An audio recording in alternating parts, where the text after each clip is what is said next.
Hindi naman namin naiintindihan eh. Kung ano man yung it's about how we perform every game talaga. It's how we put an effort every game talaga. And it's how we improve every game talaga. Especially, yun nga, di ba, may kulang kami isang player, so good thing yung everybody step up dun sa absence ng isa, nakuha namin itong panalo na to. Thank you to Omar. You have 12 points, 8 rebounds, 2 assists, 2 steals, and 3 blocks. So, what can you say about your performance today, especially that you're fighting for the top 2 spot? What can you say? I mean, I don't really focus on the stat. You know, I just do what coach like asking me to do, like especially on defense.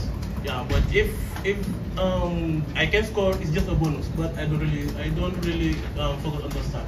Yeah, but I'm happy. But once I will leave this arena, I will focus on other things.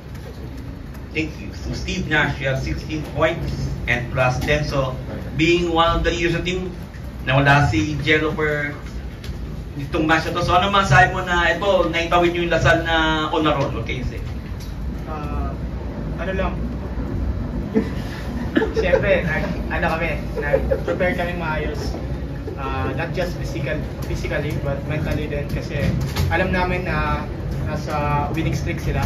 Pero di namin yun inisip kasi hindi naman namin kontrolado po yun. So, yung kontrolado lang po namin kung ano po yung emotions namin when it comes sa maglaro po kami sa support. And yan lang po, ginawa lang namin yung best namin, yung 1000% energy nga ibibigay namin every game, every practice.